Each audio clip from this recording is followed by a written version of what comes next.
तो hello guys, क्या हाल चाल। Welcome to my video. उम्मीद करता हूँ आप सब ठीक होंगे। तो आज की इस वीडियो में मैं सोलो लेवलिंग के सीजन 2 की एपिसोड 4 को एक्सप्लेन करने जा रहा हूँ। बाकी की 3 एपिसोड्स पर वीडियो आपको मेरे चैनल में मिल जाएगी। तो बिना किसी देरी के लेट्स बिगिन।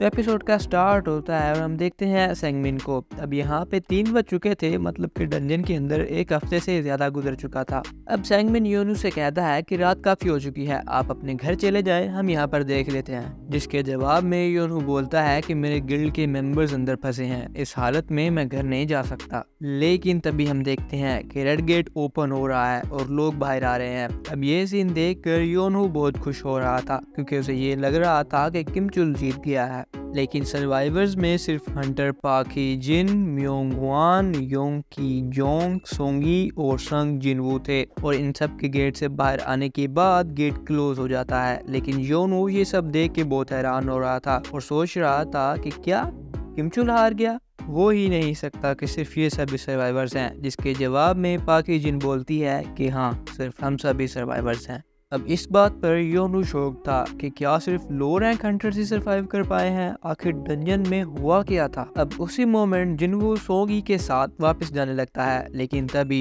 योनू जिनवू को रोक के कहता है कि रुको, थोड़ी देर के लिए बात करते हैं। जिसके जवाब में जिनवू रूडली कहता है कि मैं अभी थका हुआ हूँ, अगर तुम्हें कुछ पूछना है तो अपने गिल्ड मेंबर से जाके पूछ। जिसके जवाब में योनू कहता है कि ये एक रिक्वेस्ट नहीं थी, मैं हूँ बाइक योनू, व्हाइट टाइगर गिल्ड का मास्टर, और हमने अपने गिल्ड के 9 मेंबर्स खोए हैं, और एज अ मास्टर क्या मैं तुमसे कोई सवाल भी नहीं कर सकता।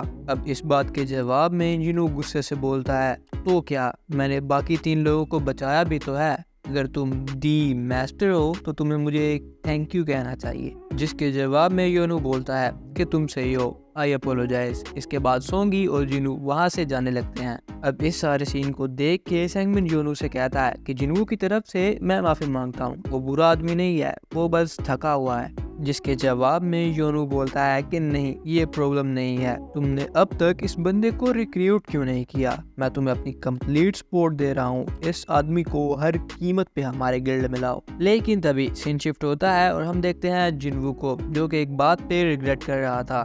किस बात पे, मैं बताता हूँ। अब बारूगा को मारने के बाद जिनवू ने उसका शैडो एक्सट्रैक्ट करने की कोशिश की थी, लेकिन उसने तीनों चांसेस ज़ाया कर दिए थे। और अब जिनवू इस बात पर रिग्रेट कर रहा था कि वो बारूका का शैडो इसलिए एक्सट्रैक्ट नहीं कर पाया क्योंकि जिनवू की स्ट्रेंथ बारूका से कम थी। लेकिन जिनवू उसका डैगर लेने में कामयाब हो गया था, तो उसे इतना भी रिग्रेट नहीं था। खैर, इसके बाद जिनवू सोंगी को उसके घर ड्रॉप करता है और खुद भी अपने घर जाने लगता है, क्योंकि सुबह से उसे यू जिनवू के साथ रेड पर जाना था। अब अगला दिन आता है और हम देखते हैं यूजिनवू को, जो कि जिनवू को पिक करने के लिए आया था। अब वो दोनों रेड के लिए जाने लगते हैं, लेकिन रास्ते में जिनवू यूजिनवू को कहता है कि मुझे किसी को पिक करना है। जिसके जवाब में यूजिनवू पूछता है किसे, और जिनवू बताता है कि मुझे सोंगी को पिक करना है। और वो दोनों इसके बाद सोंगी को उसके घर से पिक करते हैं और रेड के लिए जाने लगते हैं। अब सीन शिफ्ट होता है और हम इनको डंजन के अंदर देखते हैं। अब यहाँ पर सिर्फ जिनवू के शैडोज ही सारा काम कर रहे थे, और इस बात से हैरान होकर यू जिनवू से पूछता है कि ये क्या चीज़ें हैं। जिसके जवाब में जिनवू बोलता है कि ये मेरी एक स्किल है, ये एक लंबी कहानी है, मैं कभी तुम्हें बाद में सुनाऊंगा। और फिर हमें मालूम होता है कि अगले ही दिन जिनवू और यू जिनवू का 19 रेड्स का कॉन्ट्रैक्ट खत्म हो चुका था। लेकिन तभी सीन शिफ्ट होता है ईस्टर्न यूनाइटेड स्टेट्स के एक ए रैंक डंजन पर, जिसके अंदर हम एक ए रैंक हंटर जेम्स को देखते हैं, जो एक ह्यूमन को एक मॉन्स्टर समझ रहा था और उससे बहुत ज्यादा डरा हुआ था, क्योंकि उस अकेले बंदे ने इस पूरी रेड टीम को नॉकआउट कर रखा था। लेकिन तभी जेम्स रियलाइज करता है कि जितनी अमाउंट ऑफ मना इस अकेले बंदे से निकल रही है, वो अमाउंट ऑफ मना एक ए रैंक डंजन के बराबर है। और इस चीज से एक बात कंफर्म होती है कि वो बंदा जो भी है लेकिन पावरफुल है। अब इस चीज से जेम्स और भी ज्यादा डर गया था, लेकिन वो बंदा जेम्स से कहता है कि डरो नहीं, मैं एक इंसान हूँ, मैं कोरियन हूँ और मुझे अपने घर जाना है। लेकिन तभी सीन शिफ्ट होता है और हम संग जिनवू और यू जिनवू को देखते हैं, जो कि एक रेस्टोरेंट या बार वगैरह में बैठे थे और रेड्स खत्म होने की खुशी में पार्टी कर रहे थे। लेकिन तभी वहाँ के टीवी पर न्यूज चैनल में हम योनू को देखते हैं, जो कि रेड गेट के इंसिडेंट के बारे में रिपोर्टर्स को जवाब दे रहा था। जहाँ रिपोर्टर्स योनू से पूछ रहे थे कि क्या ये बात सच है कि सब हाई रैंक हंटर्स मारे गए और सिर्फ लो रैंक हंटर्स ही सर्वाइव कर पाए।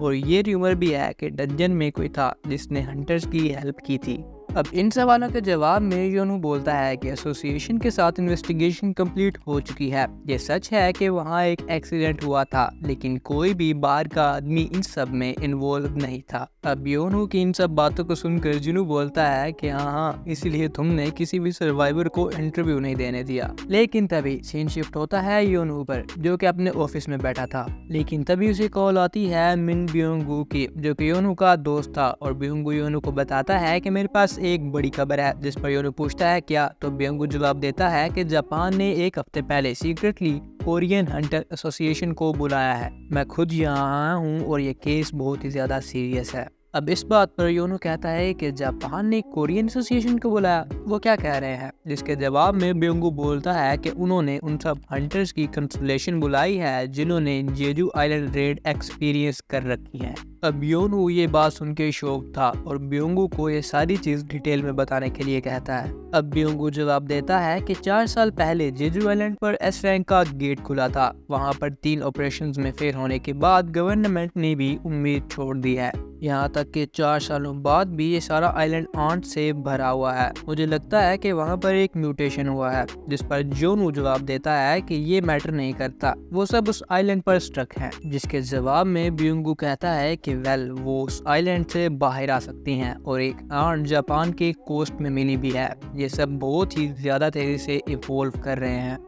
लेकिन तभी सीन शिफ्ट होता है और हम देखते हैं जिनवू और जिनहा को। जिनवू जिनहा से कह रहा था कि मैं एक हफ्ते के लिए ट्रिप पर जा रहा हूँ। अब जिनहा इस पर थोड़ा सा स्ट्रेंज रिएक्ट करती है और कहती है कि तुम वैसे इतना बाहर जाते नहीं हो, लेकिन अब तुम अचानक से एक ट्रिप पर जा रहे हो। तो जिनवू आगे से जवाब देता है और कहता है कि टेंशन लेने की कोई जरूरत नहीं है, मैं एक हफ्ते में वापस आ जाऊंगा। लेकिन तभी सीन शिफ्ट होता है और हम जिनवू को देखते हैं, जो कि एक क्वेस्ट के बाहर खड़ा था और सोच रहा था कि जब मैंने की होल्डर को हराया था तो वो मुझसे 20 लेवल्स ऊपर था, और अब जबकि मेरे लेवल्स 3 गुना ज्यादा हो चुके हैं तो मेरे लिए ये काम आसान होना चाहिए। और तभी हम देखते हैं कि जिनवू एक की बाहर निकालता है और क्वेस्ट के अंदर एंटर करता है। अब अंदर ना तो कोई मॉन्स्टर था और ना ही कोई और चीज, लेकिन तभी जिनवू के सामने एक पैनल अपीयर होता है जिसपे उस क्वेस्ट के रूल्स और रिवॉर्ड्स लिखे थे, जो कि मैं तुम्हें समझाऊंगा। तो जिनवू एक डीमन केसल के अंदर था और इसे यहाँ पे डीमंस को मार के उनकी सोल्स कलेक्ट करनी है, और इस क्वेस्ट को कंप्लीट करने के लिए उसे कम से कम 10,000 डीमन सोल्स कलेक्ट करनी पड़ेंगी।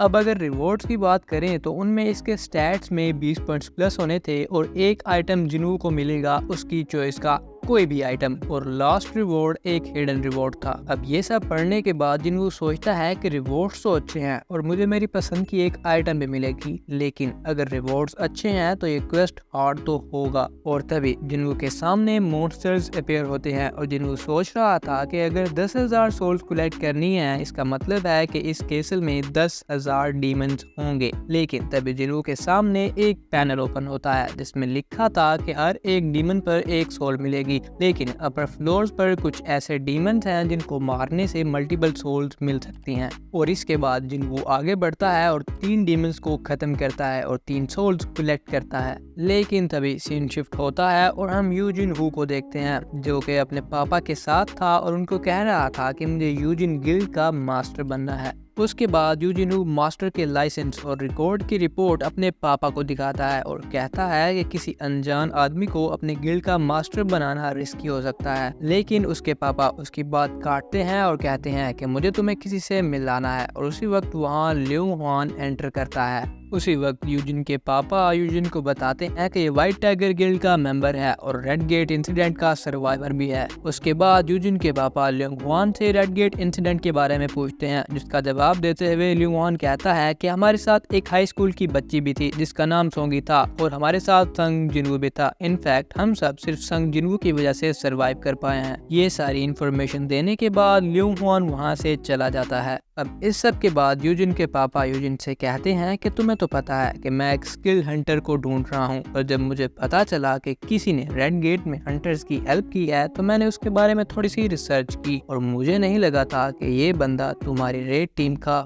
मेंबर होगा। इसके बाद यूजिन के पापा यूजिन से कहते हैं कि मुझे लगता है कि जिनवू ने तुम्हारा ये लाइसेंस बनवाने में काफी मदद की है। अब इस बात पर यूजिन हाँ में जवाब देता है, और वो सोच रहा था कि अब मेरे पापा मुझे मास्टर नहीं बनने देंगे। लेकिन यूजिन के पापा उसे एक ऑप्शन देते हैं और यूजिन से कहते हैं कि अगर तुम जिनवू को हमारा गिल्ड ज्वाइन करने के लिए राजी कर लेते हो तो मैं तुम्हें मास्टर बना दूंगा। अब इस बात का जवाब देते हुए यूजिन कहता है कि मैं अपनी पूरी कोशिश करूंगा। लेकिन तभी हमें जिनवू दिखाया जाता है जिसने 10,000 में से 300 सोल्स कलेक्ट कर ली थी और यहीं पर सोलो लेवलिंग के सीजन 2 की एपिसोड 4 का एंड होता है। और at the end of the video मैं आप सबसे कहना चाहूँगा कि उम्मीद करता हूँ आपको मेरी ये वीडियो पसंद आई होगी। अब सोलो लेवलिंग के सीजन 2 की एपिसोड 5 पर भी वीडियो जल्दी आएगी, सो स्टे ट्यून्ड। आपसे मिलता हूँ नेक्स्ट वीडियो में। अल्लाह हाफ़िज़।